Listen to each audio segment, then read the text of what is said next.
Deixa eu dar um testemunho do que o irmão Cláudio falou. Eu não tenho rede social nenhuma. Eu não tenho WhatsApp.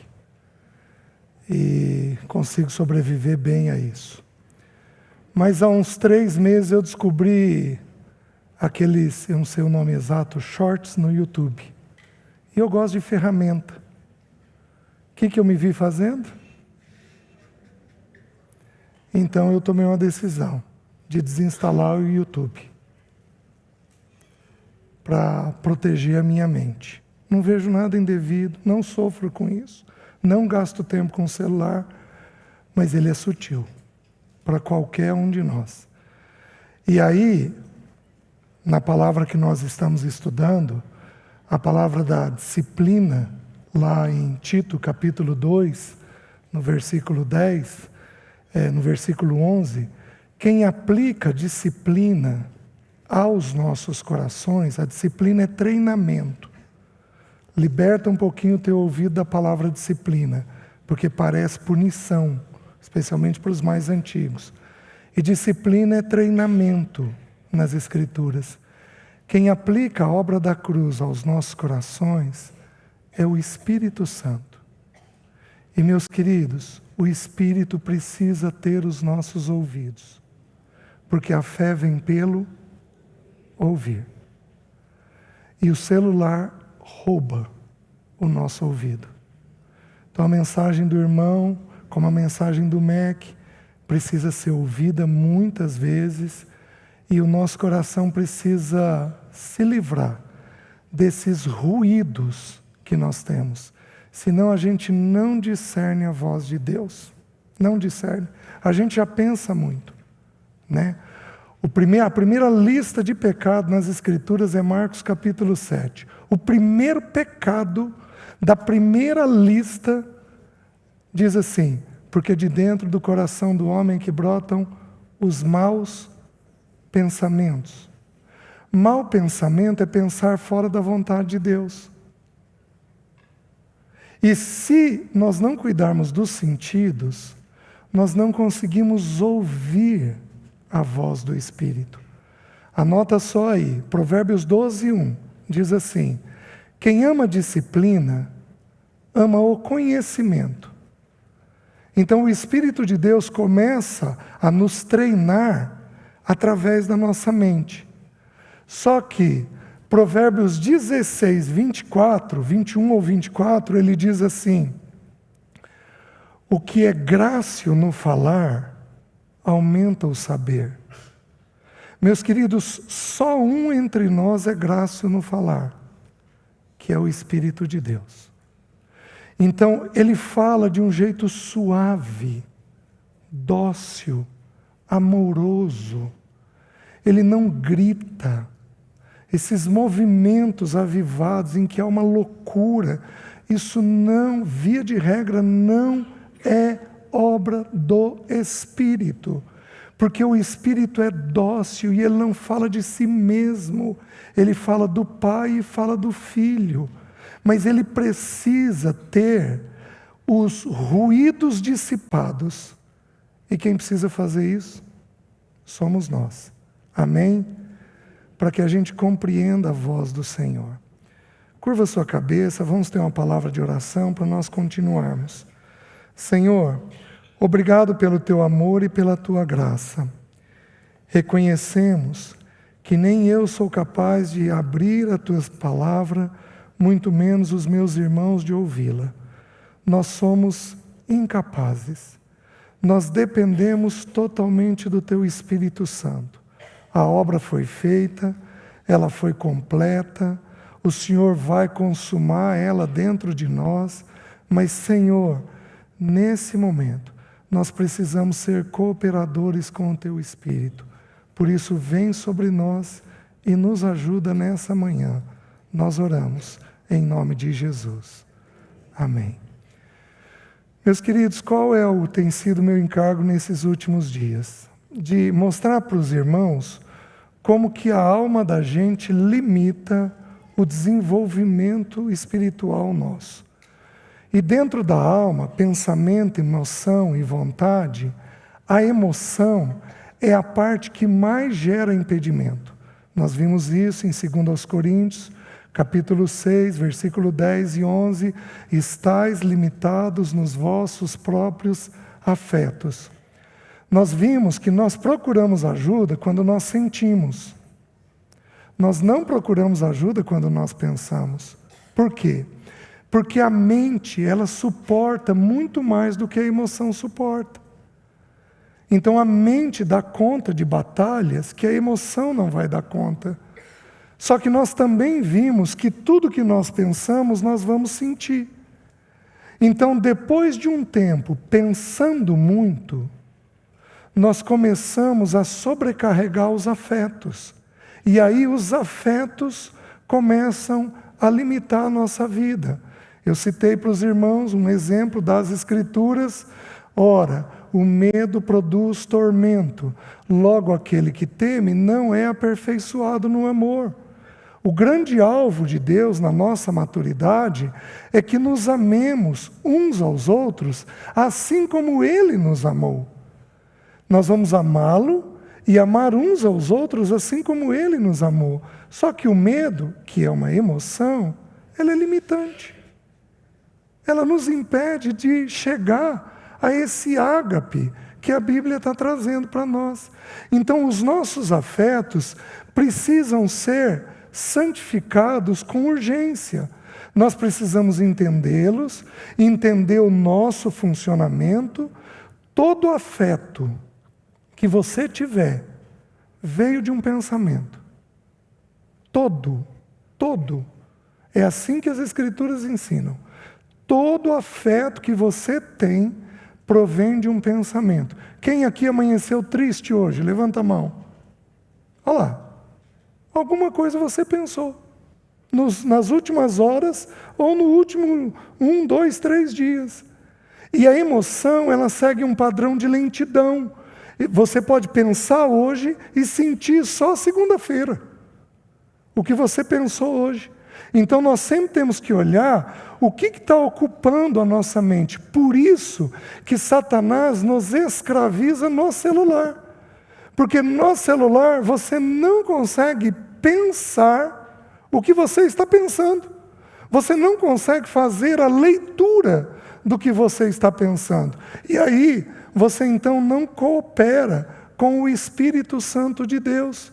Então nós precisamos ter uma atenção àquilo que se passa na mente, àquilo que se passa na emoção.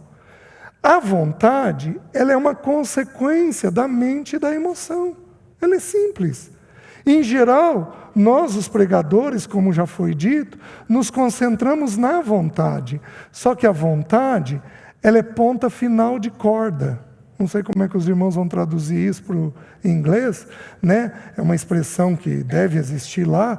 Ela é ponta final de corda, ou seja, ela é consequência e não causa.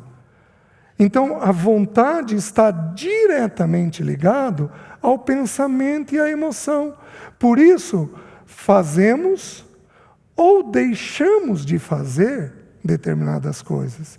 E aí, o meu encargo com os irmãos esses dias tem sido estudar a palavra desânimo, que é uma emoção. A palavra desânimo, ela é a palavra que na Bíblia traduz a palavra depressão. Então, a depressão, nós temos irmãos deprimidos na história da igreja, nós temos irmãos deprimidos nas Escrituras. Você pega Davi num salmo ou outro, ele mais deprimido. Você pega Elias numa crise de depressão severa, a tal ponto de ter tido pensamento de morte.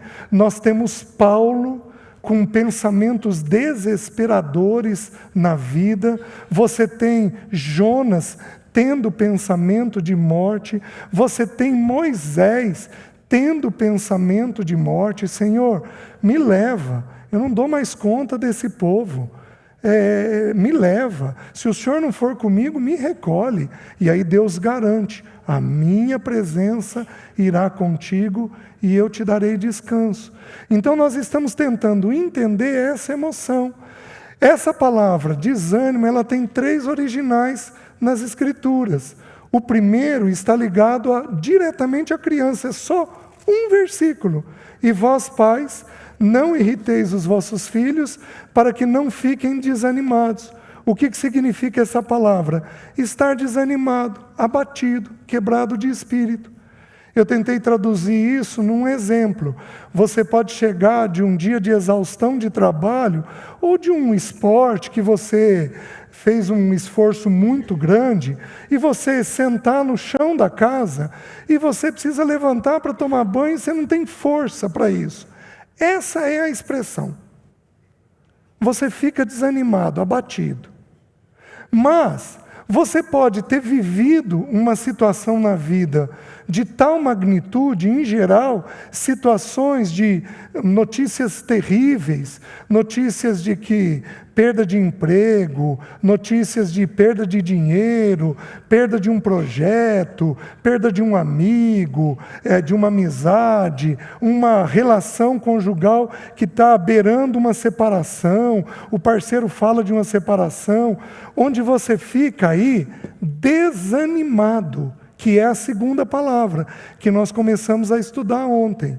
Então, ekakel, no grego, que significa estar completamente desanimado, estar esgotado, exausto.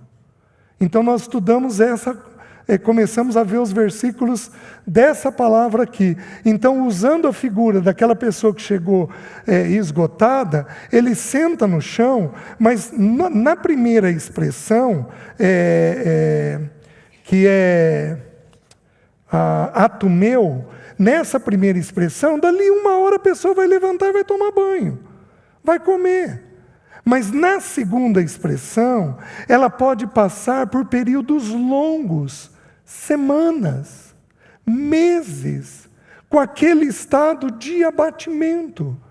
Elias ficou 40 dias, só que nas Escrituras, 40 representa um ciclo, representa um período. Então pode ter sido literalmente 40 dias, pode ter sido um ciclo que ele passou, uma crise depressiva, você fica nela não menos que alguns meses. E o problema da crise depressiva, do desânimo, não é exatamente o desânimo, não foi uma circunstância que causou aquilo. Esses dias eu estava no consultório, uma pessoa bateu lá, uma pessoa que me conhecia, César, me socorre, eu viajo o Brasil inteiro e estava no avião e me deu uma crise de pânico. Eu tive que parar tudo com a porta fechada, atrasei o voo, tiveram que tirar a minha mala, eu não dei conta de ficar no avião, mas eu viajo o Brasil inteiro, tem muita condição financeira, viajo o mundo e não suporta. Ela saiu do aeroporto e foi para o consultório. Aí ela ficou nisso alguns meses, só que o problema não era o pânico de avião, o problema era a sobrecarga do casamento. Manifestou numa bobagem. Vocês lembram de Elias? 3 anos e meio. A palavra dele, não vai chover. Não choveu. E aí ele vai para o ribeiro, ali no ribeiro, ali ele é alimentado por um corvo, depois ele vai para a viúva, e aí a botija fica produzindo o que é necessário, depois o filho da viúva morre, ele é acusado pela viúva. Você veio aqui para me lembrar o meu pecado. Então, que pecado é, nós não sabíamos, mas ele foi acusado. Aí passa um período, Obadias vai atrás dele, encontra ele e diz: Acabe quer falar com você. E ele diz: pode ir, vai dizer para Acabe que eu estou aqui. E Obadias diz para ele: eu não vou te largar, porque o Espírito vai te tomar, vai te levar para algum outro lugar. Irmãos, olhem o celular, por favor. Já foi bem pregado hoje de manhã. Por favor. Aí ele vai, ele é acusado por Obadias: eu não vou te largar, porque o Espírito te leva e Acabe vai me matar.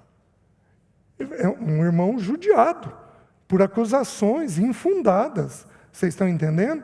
E aí ele diz, não, pode ir, eu estou te garantindo, eu vou ficar aqui. Acabe chega, olha ele e diz, lá vem o perturbador de Israel. O perturbador de Israel era Acabe, não era Elias. Ele foi altamente acusado. E aí ele vai para aquela experiência de fazer o altar, e aí ele começa a dar sinais que ele não está bem, porque ele fica ironizando os profetas de Baal. E ele está dando a primeira pista de que ele não está bem, de que ele não está ficando bem.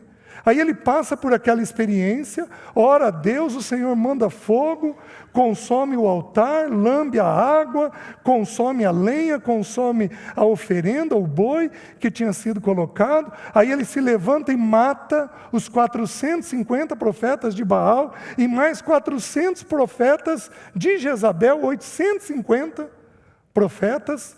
Aí ele ora para que chova, e ele naquela expectativa, que é o que pôs ele na crise, aquela expectativa, não, o povo vai retroceder ao Senhor, ele é um restaurador de Israel, o povo vai retroceder ao Senhor, e passa por toda aquela experiência, e o povo não retrocede ao Senhor. Aí ele ora 7 vezes, vai lá, vejo, o servo dele diz, vejo uma nuvem como uma palma de uma mão. Aí ele diz, está vindo chuva. Acabe, prepara a carruagem e corre. E aí ele próprio correu 25 quilômetros mais rápido que a carruagem do rei. Fez um esforço enorme por 3 anos e meio. No dia seguinte, ele ouve um recado de Jezabel. Façam-me os deuses e o que bem lhes aprouver, se amanhã, a esta hora, não te matar como você matou os meus profetas. O que ele teve? Medo. Do recado de uma mulher. É natural para Elias? Claro que não. O problema nosso não está na situação que apareceu a crise. O problema nosso está no esforço que a gente faz. Então, nesta palavra aqui, os textos que nós estamos olhando mostram que nós temos situações externas que roubam o vigor da gente. A primeira expressão nós estudamos ontem, está ligada diretamente a uma viúva que precisa de um juiz que julgue a causa dela. Então nós estudamos ali e vimos que todos nós vamos ter, nós vamos nos sentir sozinhos, como uma viúva se sente, nós não vamos ter recurso e nós vamos ter que implorar para alguém. Então o texto está dizendo, implora a Deus, que Ele é um reto juiz e Ele no tempo devido vai te socorrer. Não deixa a situação externa te desanimar. Aquela viúva tinha um adversário, nós vimos ontem. Esse adversário fazia algo contra ela, e ela precisava que o juiz julgasse a causa dela. Todos nós teremos situações difíceis, que nós necessitaremos de um julgamento. Os irmãos estão entendendo? Todos nós vamos ter essa viúva. E aí o versículo 1 é o segredo. Disse-lhes o Senhor uma parábola sobre o dever de orar sempre e nunca esmorecer, nunca desanimar. Meus queridos, situações difíceis, o que a gente faz? Põe o joelho no chão e ora.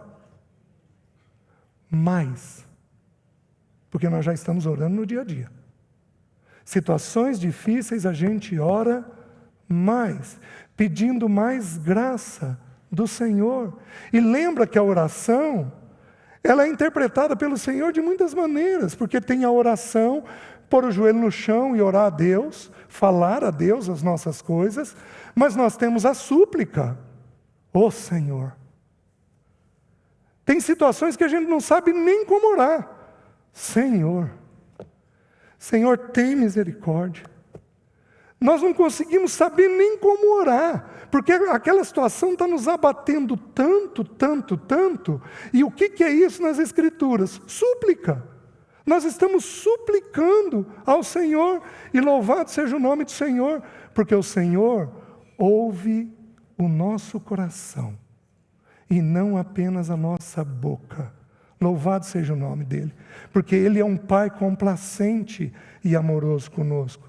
Aí a segunda expressão que nós vimos foi em 2 Coríntios 4:1. Pelo que, tendo este ministério, segundo a misericórdia que nos foi feita, não desfalecemos. A segunda expressão é que o ministério tende a desfalecer a gente. Porque, meus queridos, cuidar de irmãos é esgotante. Cuidar de irmãos infantis é 2 vezes mais esgotante. Você está entendendo? Dizem que os avós têm 2 alegrias. Quando pegam os netos e quando devolvem os netos. Eu tenho sobrinhos netos. É delicioso. É delicioso. Pô, mas que bom ter a casa em silêncio. Não é verdade? Vô não é pai. Vô não é pai. Então, assim, cuidar de infantilidade é esgotante. Mas é esgotante. Por isso, já falei o suficiente ontem, os líderes têm que ser vistos de um jeito adequado. Eles precisam ser cuidados pelo rebanho. Porque qualquer alívio que um líder receba, alivia e consola o coração dele. Recebeu uma visita, o líder está com uma visita. Querido, eu vou levar comida para você 3 dias. Você aliviou a casa, aliviou a despesa da casa, aliviou a casa que está recebendo, a atenção que tem que ser dada, você aliviou. Líder precisa ser cuidado, porque de acordo com as Escrituras em Tessalonicenses, eles velam pela nossa alma. Eles cuidam da nossa alma. De acordo com Coríntios, nós deveríamos retribuir em grande escala aqueles que fazem isso. De acordo com Timóteo, nós deveríamos remunerar de forma dobrada. Por quê? Porque eles estão nos preparando para a eternidade. Então nós vimos ontem o quanto o ministério pode deprimir.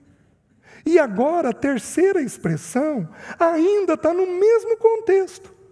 Existe uma outra palavra no 4:8, porém essa palavra tem um agravante a mais, que nós vamos estudar já já. A mesma palavra aqui, ekakel, ela aparece agora no versículo 16. Vamos lá, vamos estudar essa terceira menção. Por isso, não desanimamos. Pelo contrário, mesmo que o nosso homem exterior se corrompa, contudo o nosso homem interior se renova de dia em dia, porque a nossa leve e momentânea tribulação produz para nós eterno peso de glória, acima de toda comparação. Terceira expressão aqui. Ele começa dizendo por isso. Então ele está se referindo ao contexto anterior. Olha o que ele diz no contexto anterior, no versículo 11. Porque nós que vivemos, somos sempre entregues à morte por causa de Jesus, para que também a vida de Jesus se manifeste em nossa carne mortal, de modo que em nós opera a morte, mas em vós Meus queridos, a palavra, há um trocadilho aqui de palavras, a palavra, nós temos que, depois ele vai dizer, ele diz no versículo, trazendo sempre no nosso corpo o morrer de Jesus. Por que ele fala isso? Quando você estuda João 10, versículo 11, diz assim, só um instante, vou confirmar aqui. João 10, versículo 10. O ladrão vem somente para roubar, matar e destruir. Eu vim para que tenham vida e a tenham em abundância. A palavra vida que Jesus usou ali é zoe. Então eu vim para que vocês tenham a zoe de Deus. Só que no versículo seguinte, no versículo 11, ele diz assim, eu sou o bom pastor. O bom pastor dá a sua vida pelas suas ovelhas. Meus queridos, a palavra usada ali é psique. Então Jesus fazia morrer o que ele pensava, o que ele sentia e o que ele tinha que decidir. Tudo estava morto diante de Deus. Então a vida natural dele era subjugada à vontade de Deus, que é o ponto que o Espírito quer nos levar, onde o nosso pensamento, a nossa emoção e a nossa vontade está subjugada diante da vontade do Pai. Isso daqui está de acordo com o Pai? Esse sentimento está de acordo com o Pai? Essa palavra está de acordo com o Pai? Essa vontade minha está de acordo com o Pai, com a vida do Filho? Então Paulo está dizendo o quê? Olha o peso do ministério. Paulo está dizendo o seguinte: para vocês terem vida, zoe, eu tenho que me entregar diariamente à morte.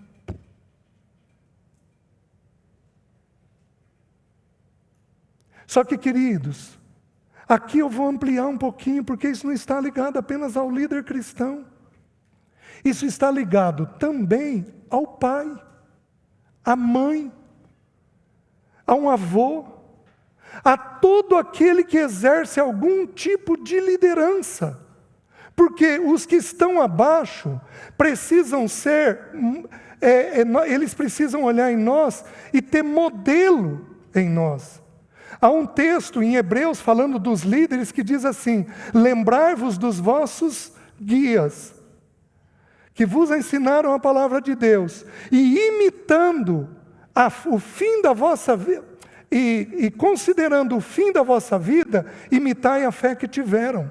Meus queridos, líder vai ser olhado durante toda a sua vida.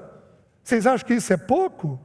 Ele constantemente tem que pensar nos que estão abaixo dele. Todo aquele que exerce uma liderança tem esse processo de morte exercido dentro dele por causa dos que estão abaixo dele. E Paulo diz o quê? Por isso, não desanimamos.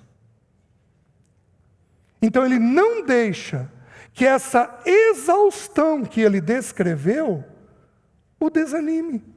Meus queridos, quantas vezes você teve que pedir ou perdão ou desculpa para alguém infantil? Você está certo, você está correto, mas você falou na hora errada, falou de um jeito errado, e aí o que você tem que fazer? Tem que ir lá e pedir desculpas. E aí você tem que se vigiar o tempo inteiro. É um estado de vigilância que aquele que exerce a autoridade tem que ter, que desgasta a pessoa. Só que, talvez a gente não tenha tempo de estudar a palavra esperança. No versículo, aí em 2 Coríntios 4, no versículo anterior, no 15, ele diz assim: porque todas as coisas existem por amor de vós. Paulo sabia o quê? Que aquele exemplo que ele estava dando era para gerar a vida de Deus de tal maneira que eles fossem capazes de viver o amor de Deus.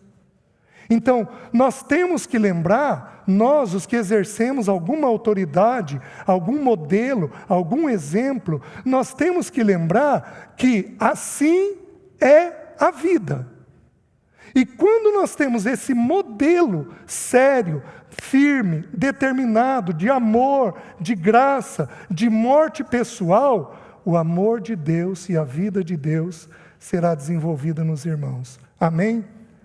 Por isso, não desanimamos. Mas ele não para aí.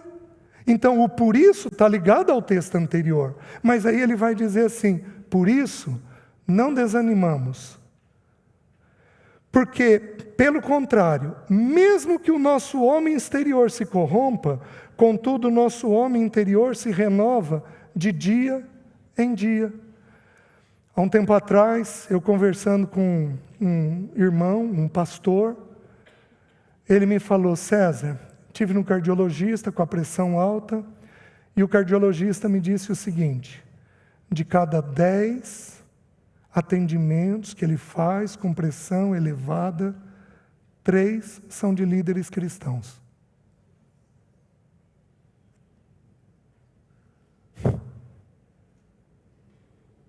Meus queridos, o encargo não é pequeno. Por que vocês acham que alguns de nós têm cabelo branco? Por que vocês acham que alguns de nós não têm cabelo?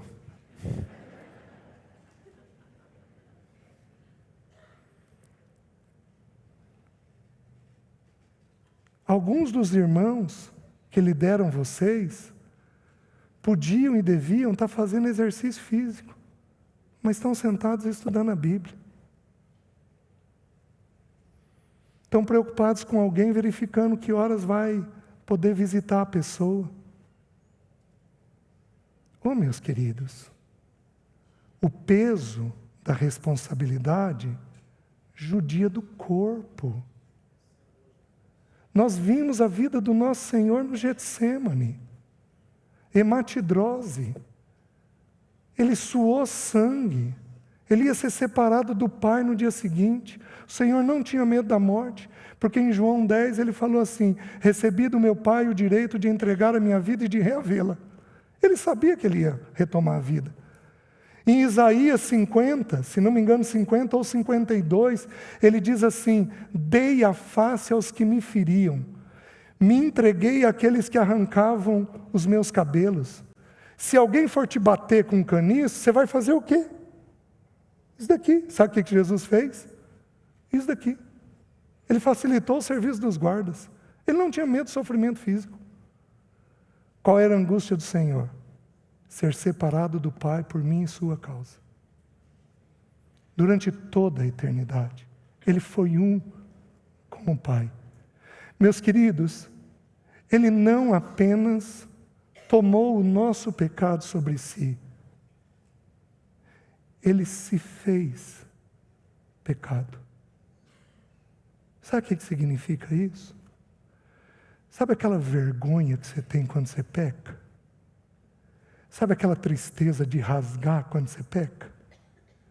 Sabe aquele peso de culpa quando você peca? O nosso Senhor sentiu todas as consequências do pecado dentro dele. O ministério judia. Aqueles que têm responsabilidade são judiados por isso, no peso do testemunho, no peso da vida do Senhor, no peso da responsabilidade dos irmãos. E aí o corpo fica dessa forma. Então alguns de nós deprimimos, porque nós vamos encontrando abatimento físico. Quando você abre o Salmo 32, Davi diz o quê? Enquanto eu calei os meus pecados, envelheceram os meus ossos. Pecado. Mas ele também tinha o peso da liderança. Quando você abre no Salmo 38, ele lidando com a culpa dele, ele faz uma série de menções do quanto o corpo dele está judiado. Uma palavra chamada psicossomatização. Aparece no texto 32, no Salmo 32 e 38. Por quê? Porque o nosso estado emocional vai sendo jogado para o nosso corpo físico. E o nosso corpo físico vai reagindo diante disso daí. Existe uma regrazinha de funcionamento do nosso corpo, muito simples, mas muito simples. Quem aqui tem dor física? Levanta a mão, levanta alto. Presta atenção no que eu vou te dizer. Nós temos 3 centrais de hormônios dentro do nosso corpo: a pineal, a suprarrenal e as gônadas no homem ou os ovários na mulher. A suprarrenal, ela produz está em cima dos 2 rins, ela produz adrenalina e cortisol, que são as químicas da ansiedade. Então, ela é produzida, é derramada em 1 minuto. Digamos que eu tenha medo de cachorro, e eu vejo um cachorro aqui. E em 30 segundos, liberou adrenalina e cortisol, e aí é derramada no intestino. Eu posso fazer uma diarreia em 1 minuto. Como eu posso fazer uma constipação e criar um bolo fecal. Eu não vou perguntar para não constranger, mas muitos de nós temos isso. O que é? Adrenalina. A adrenalina cai no intestino e vai para a corrente sanguínea. Para na corrente sanguínea. Vai para a corrente sanguínea e para no músculo. Porque é uma química de estado de alerta. Eu vou subir no púlpito se o cachorro vier. Eu dou um jeito de subir. Vocês estão entendendo? Então é uma química de estado de alerta. Ela para no músculo. Aí o que acontece? A gente tem dor aqui, porque aqui tem um músculo enorme. Aí a gente tem taquicardia, porque o coração é um músculo. Aí a gente tem afasia, tem dificuldade de falar, a voz fica ruim, fica falhando. Por quê? Porque aqui é cheio de órgão esponjoso. Aí a gente faz apertamento, a gente faz bruxismo, a gente tem ATM. Tudo por quê? Porque aqui é carregado de órgão que absorve adrenalina. A gente tem tontura. Você acorda e rodou tudo. Por quê? Porque o canal auditivo é um músculo. Aí você tem dor no trapézio, que são as mais comuns. Por quê? Porque aqui é um órgão extenso dentro de nós. Aí você tem enxaqueca, tem dor de cabeça. Tudo por quê? Porque a tua suprarrenal funcionou. Só que presta atenção no que eu vou te dizer. Sabe o que faz a suprarrenal funcionar? Um pensamento. Sabe qual é o pensamento? A ameaça. Se sentiu ameaçado, suprarrenal começa a disparar, começa a funcionar. E aí nós temos todas essas reações por causa de um pensamento que nós nem sequer nos demos conta. Alguns de nós têm uma dificuldade de dormir monstruosa. Por causa do quê? Por causa disso. E meus queridos, tudo isso é sinal de desânimo, de abatimento dentro de nós. Então, terceira expressão, nosso corpo vai sendo judiado. Quarta expressão, Gálatas capítulo 6, versículo 9. Abram lá, por favor. O texto diz assim: e não nos cansemos de fazer o bem, porque a seu tempo ceifaremos se não desanimarmos. O cansar ali é desanimar. E não nos desanimemos de fazer o bem, porque a seu tempo ceifaremos se nós não desfalecermos. Presta atenção no que eu vou te dizer. Se a igreja mais infantil do Novo Testamento era a igreja de Corinto, qual era a segunda igreja mais infantil? Gálatas. Porque era Cristo mais alguma coisa. Aí Paulo tem que dar uma atenção. Vocês estão retrocedendo?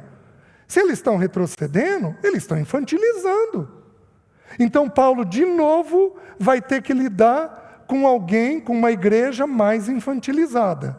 Você está me entendendo? E aí Paulo traz uma instrução, que nós temos que ler do versículo 1, 6:1. Diz assim: irmãos, se alguém for surpreendido em alguma falta, vós que sois espirituais, corrigiu com espírito de brandura, e guarda-te para que não sejas também tentado.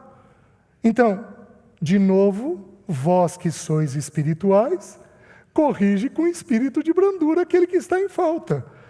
Levai as cargas uns dos outros, e assim cumprireis a lei de Cristo. Porque se alguém julga ser alguma coisa, não sendo nada, a si mesmo se engane. Mas prove cada um o seu labor, e então terá motivo de gloriar-se unicamente em si e não no outro, porque cada um levará o seu próprio fardo.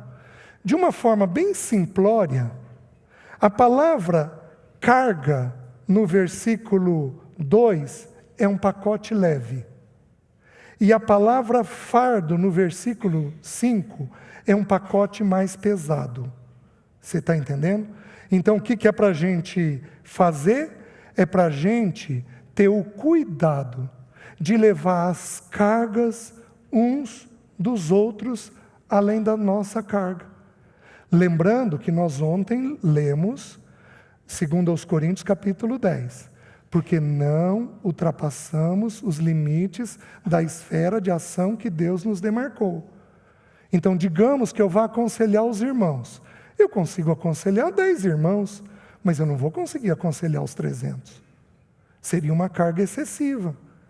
Então, a carga que Deus tem para você não é pesada, mas a carga que você tem por conta, essa é pesada. Quem aqui é muito serviçal? Levanta a mão. Levanta alto, por favor, que daqui eu não consigo ver direito. Essas pessoas muito serviçais podem desanimar, podem ter crise de ansiedade.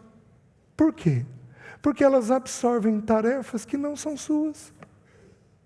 Alguns dos irmãos aqui que levantaram a mão são tão serviçais que eu não preciso pedir, vocês se oferecem. Estou certo? Sem considerar se Deus está naquilo, se Deus tem aquele encargo para mim, se é para eu fazer aquilo, então o limite tem que ser bem definido. Então nós vamos ter irmãos infantis, nós temos que levar a carga uns dos outros e nós temos a nossa própria carga para levarmos. Meus irmãos, viver é delicado. Viver não é fácil. Viver abate a gente, traz peso sobre a gente. Então Paulo aqui está dizendo, e não nos cansemos de fazer o bem, e não desanimemos de fazer o bem. Quem aqui é meio justiceiro, levanta a mão. Levanta alto. Levanta alto, por favor. Isso. Meus queridos, esses vão fazer 2, 3, 4 vezes. E depois já julgam. Olha o que a Bíblia diz. Que o juízo é sem misericórdia. Que a misericórdia triunfa sobre o juízo. Para eu chegar ao ponto que eu estou hoje, a misericórdia do Senhor se renovou todo dia na minha vida. Quem sou eu para não renovar a misericórdia com as pessoas? Quem sou eu? Que arrogância é essa? Quem sou eu para não conquistar os corações fazendo o bem? Quantas vezes você esteve em pecado e Deus pôs comida na sua mesa? Ele não te julgou. Quantas vezes ele fez isso? Quantas vezes o casal estava em briga, durou meses a briga, e o Senhor foi complacente, protegeu o teu filho, fez um depósito dentro dele. Quantas vezes ele fez isso? E não desanimemos de fazer o bem. Não deixa o desânimo te tocar. Não deixa. Algumas situações, meus queridos, são de longo prazo. Algumas situações são de longo prazo. Tem corrida que a gente corre na vida que é de 100 metros. Mas tem corrida que é uma maratona. São 42 quilômetros. Então a gente tem que encher o peito de ar. E Senhor, é com graça diária, é com graça diária, é com graça diária. Alguns de nós temos que fazer isso, com pai, mãe. O Senhor é muito cuidadoso com a gente. Não me falta gente para cuidar. Não me falta gente para cuidar. Minha mãe faleceu e eu fiquei com uma irmã mais velha, esquizofrênica. Ela tinha 66 anos quando minha mãe morreu. Sofreu um AVC aos 26. Toda sequelada. Toda sequelada. E quem trabalha com isso, ou quem tem pessoas com doenças mentais, sabe que o esquizofrênico é extremamente irritado. Mas irritado. Irritado. Eu passo lá todo dia. Ela pesa 140 quilos. Acamada. Quebrou o fêmur, foi para a cama em definitivo. Todo sábado, todo domingo, eu tiro ela da cama, ponho na cadeira de roda, que tem que ser manual, não pode ser motora, e saio empurrando ela pelo bairro. Vamos nessa padaria, vamos nessa sorveteria, vamos nessa frutaria, para dar um pouco de vida para ela. Só que no dia que ela está irritada, é de empregadinho para baixo. O que eu vou fazer? Me cansar de fazer o bem? Eu trabalho com família. Eu prego que uma das frases da cruz do nosso Senhor foi qual? Mulher, eis aí teu filho. Filho, eis aí tua mãe. Quanto tempo vai isso? Eu não sei. Ela tem uma saúde irritantemente melhor que a minha. Vocês entendem irritantemente, né? A cada 2 anos a gente hospitaliza ela com aquele esforço. Esses dias eu estava num congresso, ela passou mal. E sou eu que tiro ela da cama. Eu quem sei fazer a manobra. Aí, tentamos tudo quanto é tipo de ambulância. SAMU não vai, ninguém vai. Aí lembrei que eu tinha um paciente que é médico do SAMU. Aí liguei para ele. Ele falou, não, César, já resolvi. Foi o Corpo de Bombeiros. Caminhão do Corpo de Bombeiros. 6 bombeiros para tirar ela da cama. Ela se sentiu, tem 6 anos de idade na cabeça, se sentiu extremamente cuidada. Vocês estão entendendo? O que eu vou fazer? Eu vou me cansar? Eu vou desfalecer? E não é apenas isso. Eu e uma irmã cuidamos dela. Então qual é a minha maior preocupação? A irmã que cuida. Então todo dia eu ligo. E daí, como é que você está? Você dormiu bem? Toma cuidado. Olha, eu já estou chegando de viagem. Aí eu assumo. Aí no fim de semana o que eu faço? Eu entro no quarto e fico com a minha irmã. Para liberar a outra. Temos cuidadoras? Temos. Mas ninguém faz o que a gente faz. E não desanimemos. Não desanimemos, porque a seu tempo ceifaremos, se não desfalecermos. E aí Deus fala. Um dia, estava dormindo, e raramente eu sonho. Sonhei. Essa minha irmã acamada, ela é convertida. Ela entregou a vida ao Senhor muitos anos atrás. Aí sonhei que eu estava no quarto, e ela entrava andando. E a minha outra irmã observando. E aí eu dizia, Zene, você está andando? Tá bom. Cheguei na casa, no dia seguinte. Ela vira para mim e diz assim, César, sonhei com você essa noite. Sonhou o quê, Zene? Sonhei que eu entrei no quarto andando. Vestida de calça jeans, porque o desejo dela é pôr uma calça jeans e ela não pode. Só que Deus falou comigo.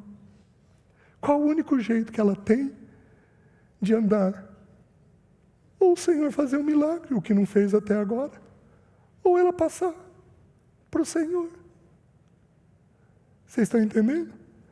Só que, qual foi o significado no meu sonho? A minha irmã ímpia estava me olhando.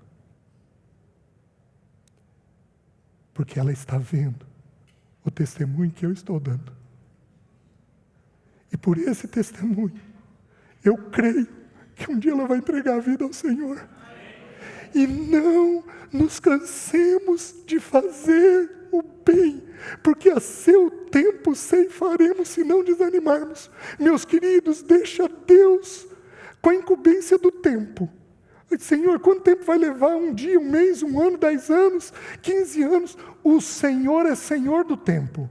O teu papel é diariamente ser fiel à obra que Ele te trouxe. Amém? Não desanime. Próxima expressão. Efésios 3:13. Diz assim, estamos estudando o desânimo, a depressão.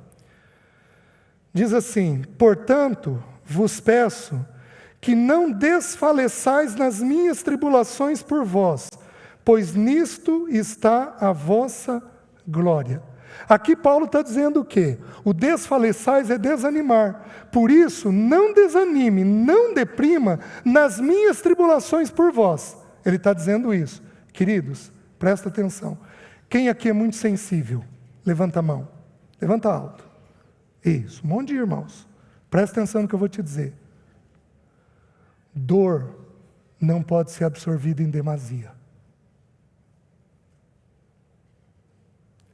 Se nós temos que viver a vida uns dos outros, nós temos que levar a carga uns dos outros, nós temos que cuidar uns dos outros, mas o Senhor reservou uma porção para cada um de nós.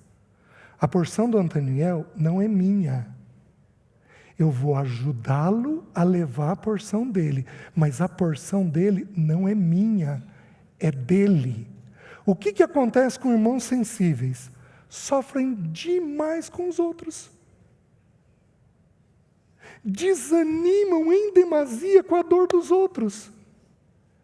Desenvolvem preocupação exagerada com os outros.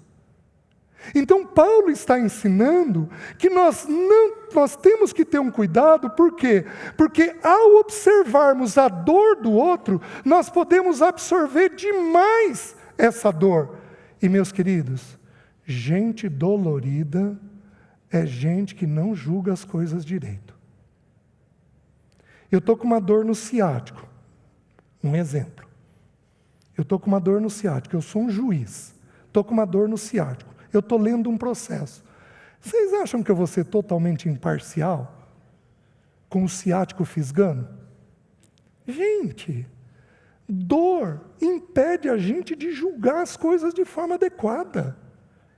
Então a dor do outro precisa ser correspondida, eu tenho que interagir, mas eu não posso absorver em demasia a dor do outro, porque senão eu desanimo.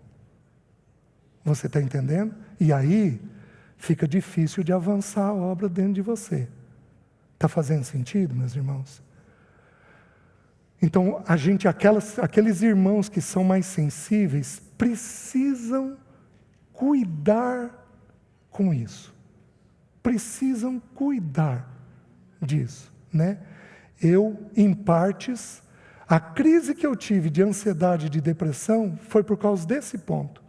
Quando eu tive a crise, eu tinha 11 cargos na igreja, entre igreja local, distrital e nacional. Era uma igreja denominacional, então eu tinha cargo de tudo quanto é jeito. Recém-casado. A ordem nas escrituras para o soldado, quando ele casa, é ficar 1 ano dispensado do exército com remuneração. O que eu fiz? Fui trabalhar. Muito. Para o Senhor. Óbvio que tive a crise. E na crise o Senhor regulou, então, essa maneira de trabalhar. Os irmãos estão entendendo? Então nós temos que cuidar para não absorver em demasia a dor do outro. As irmãs aqui precisam ter um cuidado especial com isso, porque algumas irmãs absorvem em demasia as coisas, certo? Última expressão dessa porção, 2 Tessalonicenses 3:11. Última expressão. 2 Tessalonicenses, capítulo 3, versículo 11. E diz assim: E vós, irmãos, não vos canseis de fazer o bem.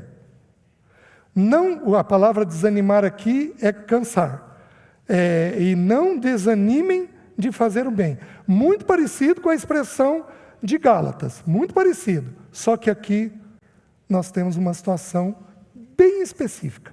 Que situação é essa? Se você abrir no versículo 6, eu vou ler com os irmãos. Nós vos ordenamos, irmãos, em nome do Senhor Jesus Cristo, que vos aparteis de todo irmão que ande desordenadamente e não segundo a tradição que de nós recebestes. Então é para a gente se afastar de um irmão que anda desordenadamente. Tá bom. Coríntios especifica quais são esses pecados. Mas aqui ele vai tratar de um pecado específico. Olha o que ele diz. Pois vós mesmos estáis cientes do modo pelo que vos convém imitar-nos, visto que nunca nos portamos desordenadamente entre vós, nem jamais comemos pão à custa de outrem. Ele começou a falar de gente que é preguiçosa. Deixa eu continuar o texto. Pelo contrário, em labor e fadiga, de noite e de dia, trabalhamos a fim de não sermos pesados a nenhum de vós. não porque não tivéssemos esse direito, mas por termos em vista oferecer-vos exemplos em nós mesmos, para nos imitardes. Porque, quando ainda convosco, vos ordenamos isto: se alguém não quer trabalhar, também não coma. Pois, de fato, estamos informados de que entre vós há pessoas que andam desordenadamente, não trabalhando, antes se intrometem na vida alheia. A elas, porém, determinamos e exortamos no Senhor Jesus Cristo que, trabalhando tranquilamente, comam o seu próprio pão e não nos cansemos de fazer o bem. E vós, irmãos, não vos canseis de fazer o bem. Queridos, todos nós temos perto de nós pessoas acomodadas. E existe um ditado, um provérbio do mundo, não é das Escrituras, eu vou citar porque ele faz muito sentido. Vamos ver como é que os irmãos aí vão traduzir para o inglês. Ele diz assim: para todo folgado, sempre tem um sufocado.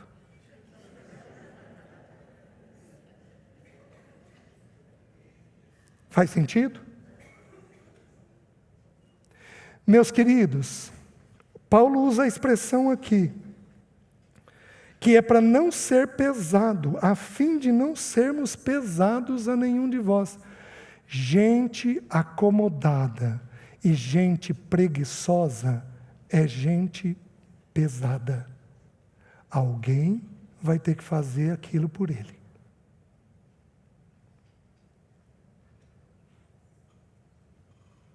Todos nós vamos ter pessoas pesadas perto de nós. Pessoas difíceis, pessoas que não avançam, pessoas que não trabalham, pessoas que são acomodadas. Alguns de nós vão ter genros assim, vão ter noras assim. Você chega na casa e dá um desespero. Você está entendendo? Todos nós vamos ter pessoas assim. A primeira reação nossa é desanimar. A primeira reação nossa é irritar. A segunda reação nossa é tentar ajudar, fazer alguma coisa. Mas com o tempo, qual é o risco que temos de irmos desanimando? Você está entendendo? Então, haverá, inclusive, irmãos.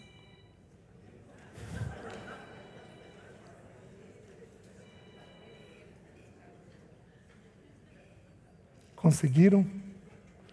Vamos lá. Haverá, inclusive, irmãos com o problema da preguiça.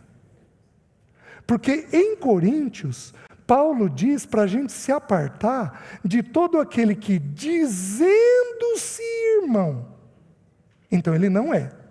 Mas aqui Paulo não diz isso. Paulo não fala assim.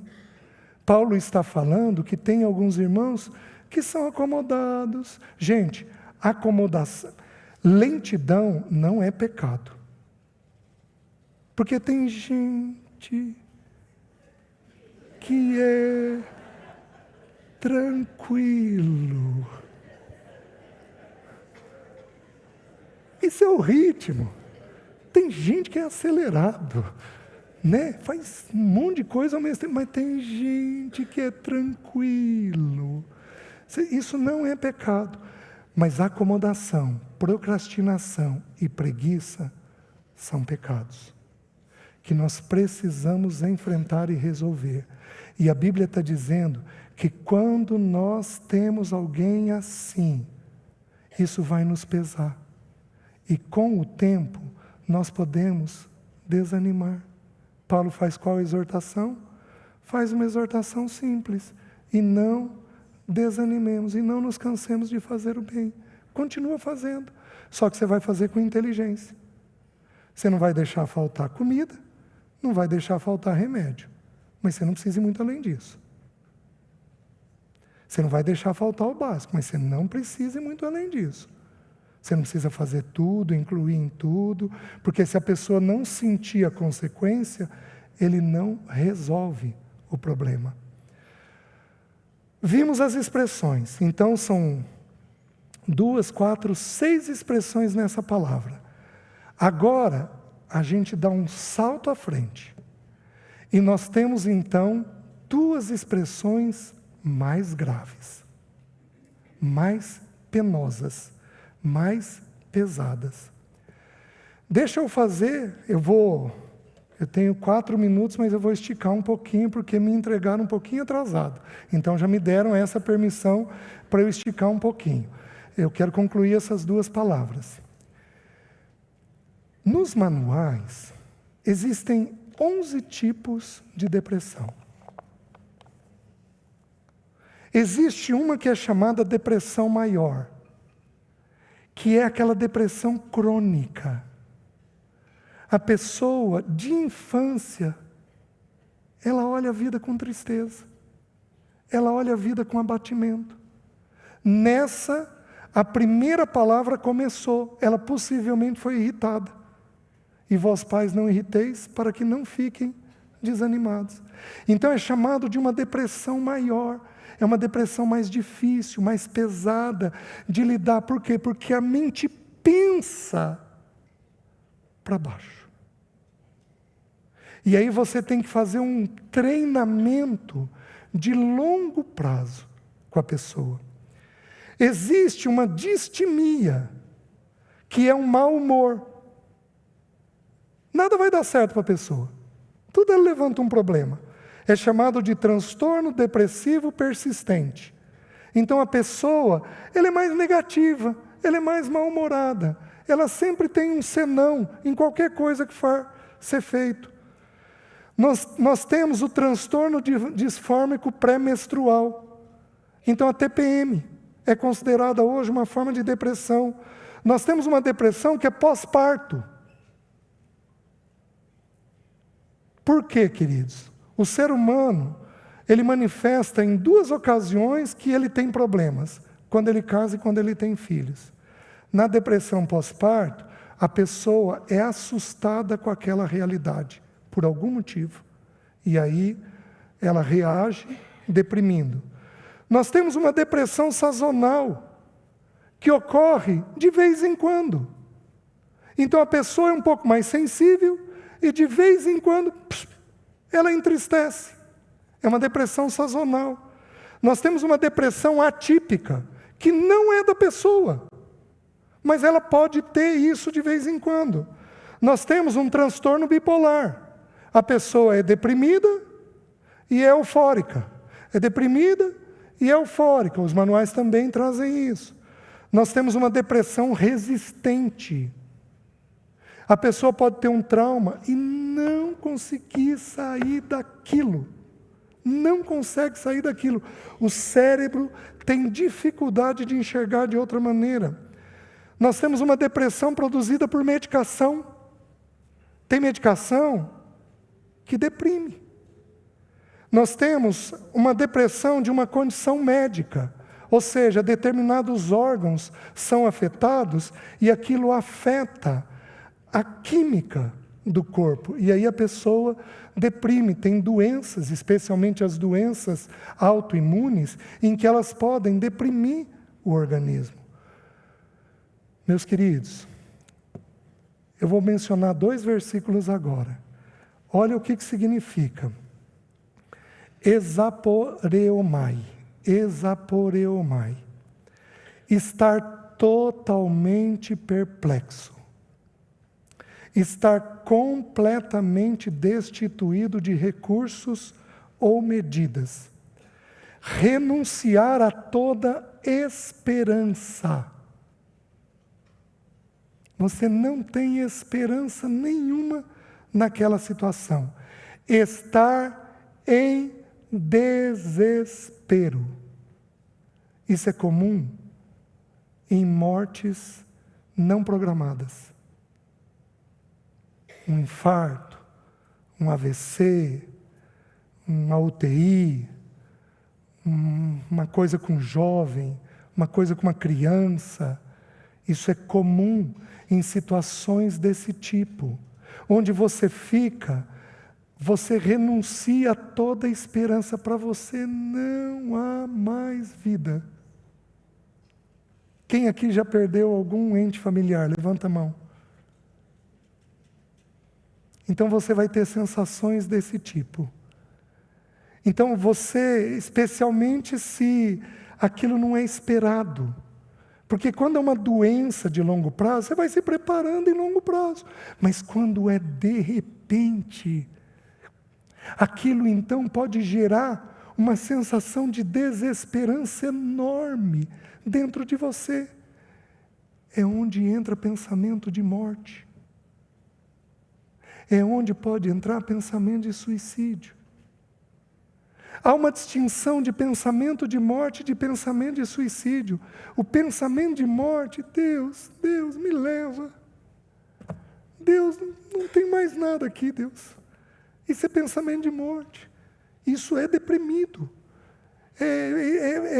É quando você diz, Jesus, volta.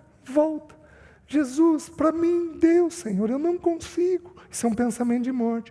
O pensamento de suicídio, ele é mais desesperador. Porque você não apenas deseja a morte, mas você elabora como fazer. Eu vou fazer isso, vou fazer aquilo. Meus queridos, nos últimos 3 anos nós temos uma novidade no Brasil. Nos centros grandes, homens, jovens, estão se matando com os filhos no colo. Eles abraçam o filho e pulam do prédio. Pode ter loucura maior que essa. E só tem uma coisa, só uma coisa, nos leva a ter pensamento de morte ou pensamento de suicídio. Só uma coisa. Que coisa é essa? Dor.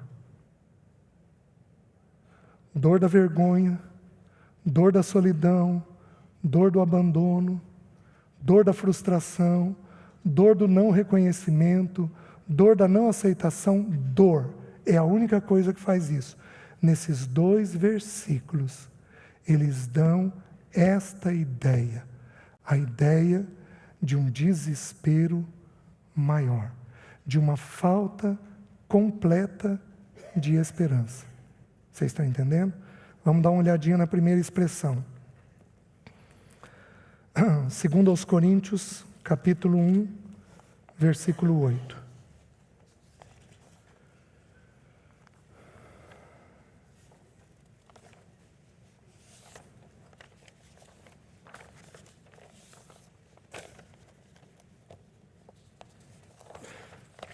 O texto lá diz assim: porque não, irmãos, eu já estou terminando.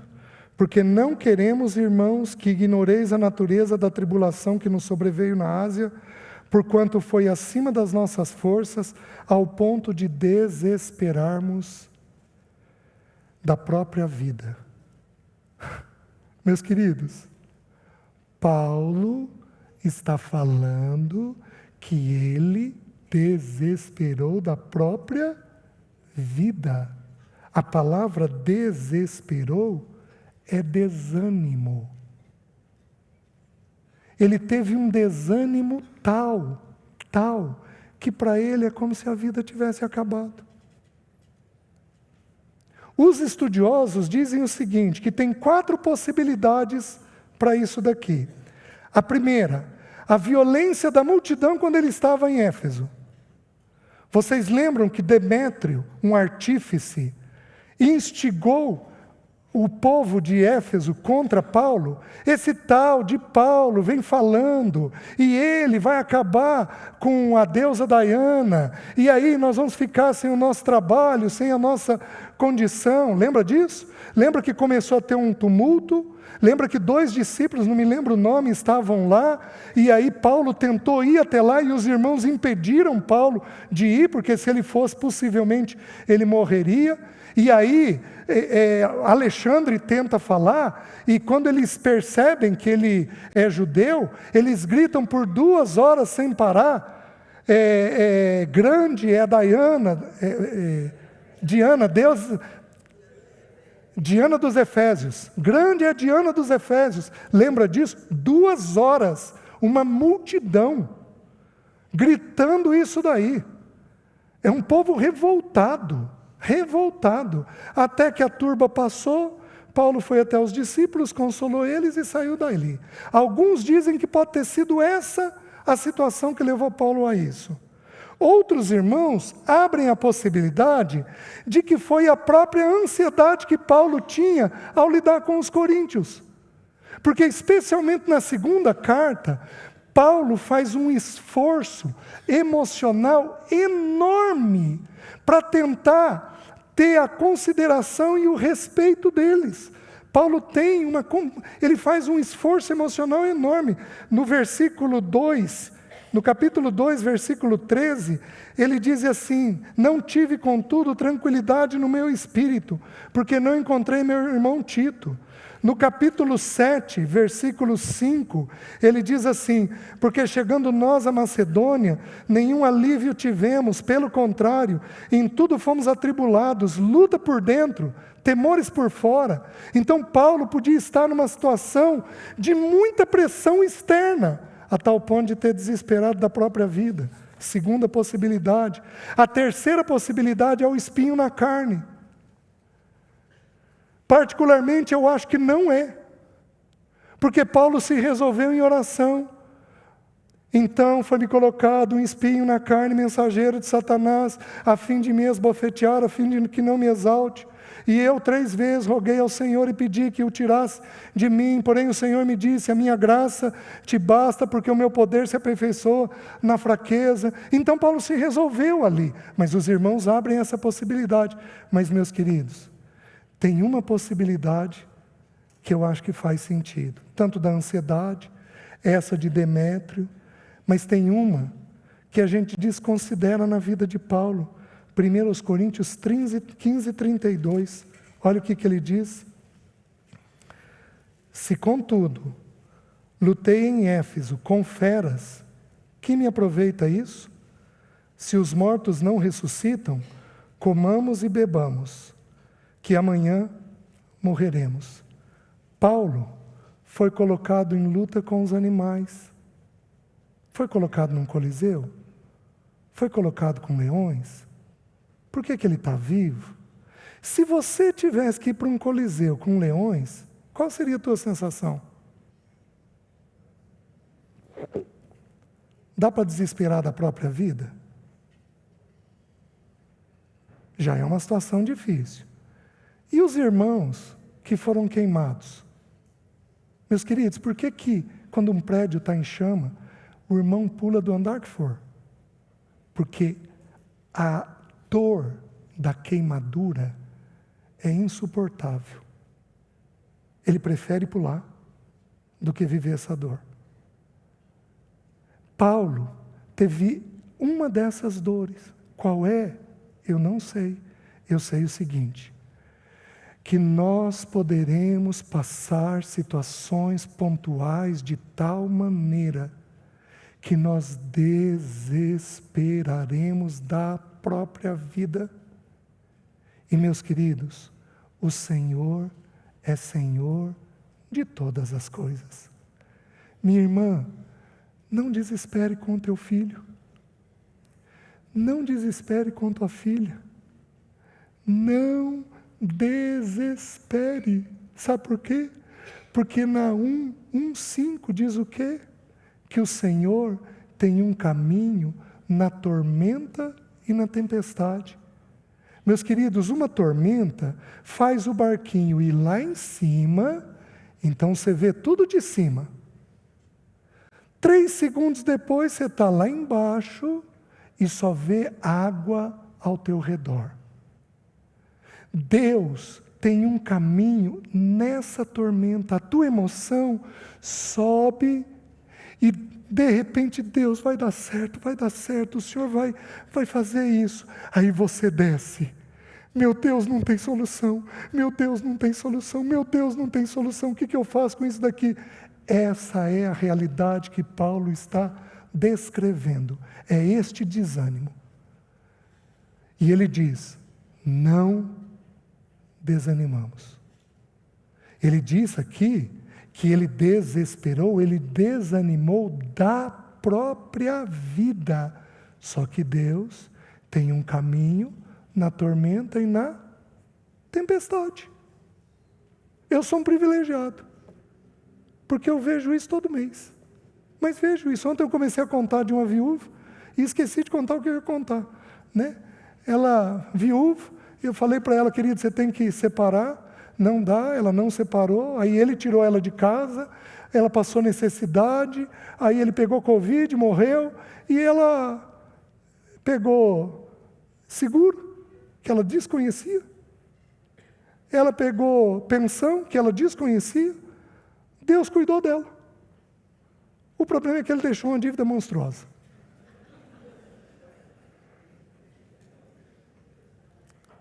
Uma dessas dívidas, que pega 1/3 da conta, ela chegou esses dias para mim e falou: César, você não tem noção. Recebemos uma carta dizendo que caducou o tempo. A dívida foi prescrita. Ela não fez nada. Porque Deus tem um caminho na tormenta e na tempestade.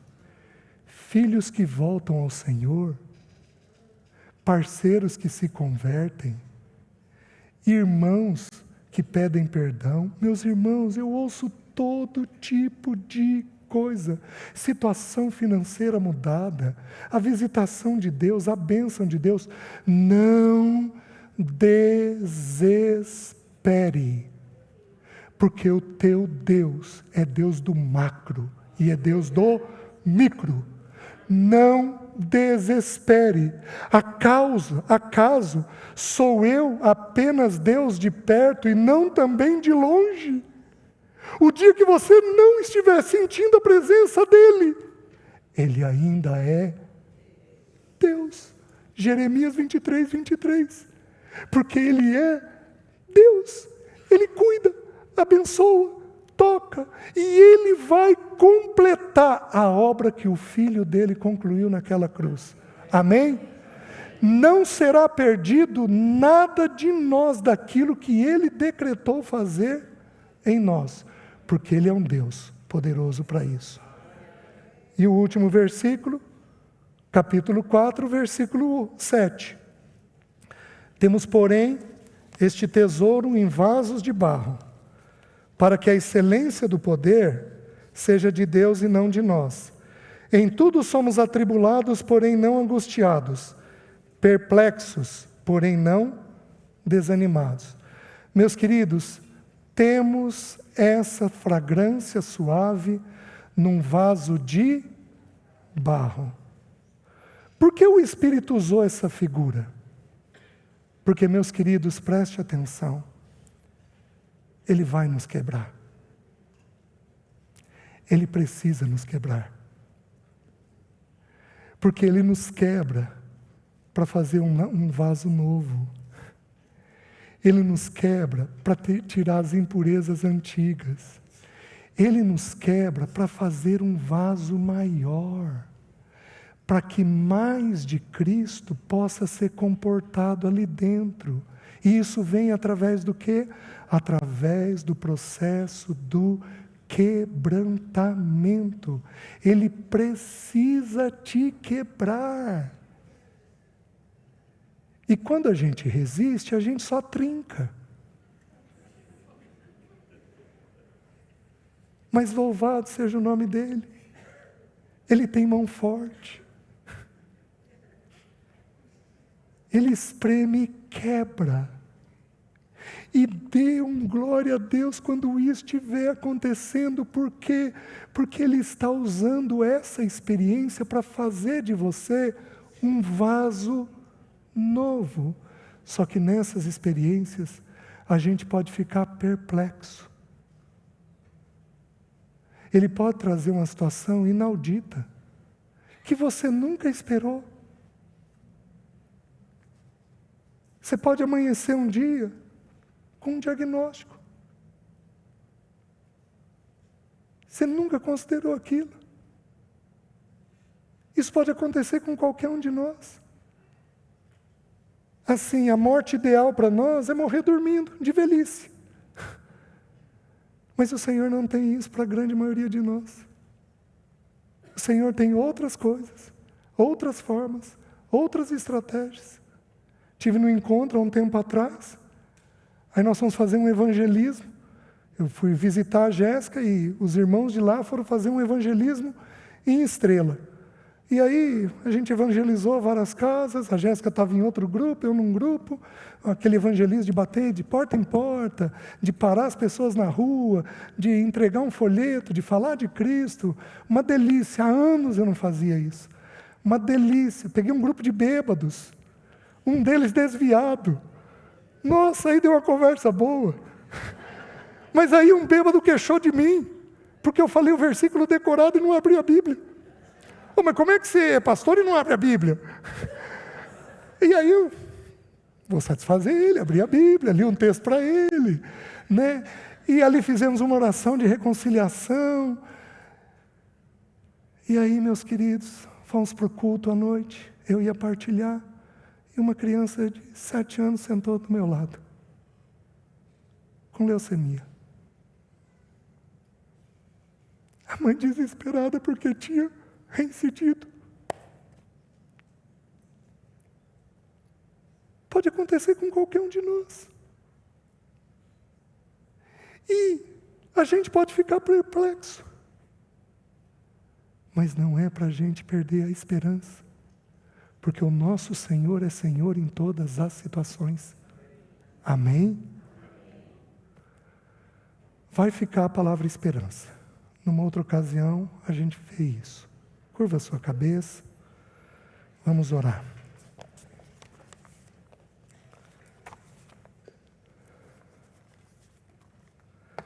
Vamos fazer uma coisa diferente? Se coloca de pé.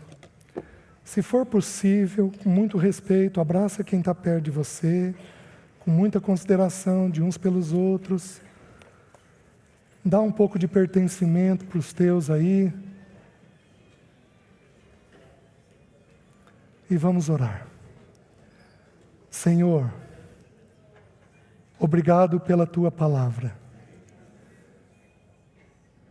Enche-nos da Tua esperança. Dá-nos os olhos de Pedro quando viram o Senhor naquelas águas. Não nos deixa ver as ondas, mas dá-nos os Teus olhos. Ajuda-nos a ver e a sentir tudo com os Teus olhos e com o Teu coração. Livra a nossa mente daquilo que é nosso. Livra os nossos afetos do nosso jeito de sentir e nos enche do Senhor. Nós oramos em nome de Jesus. Amém. Amém, irmãos.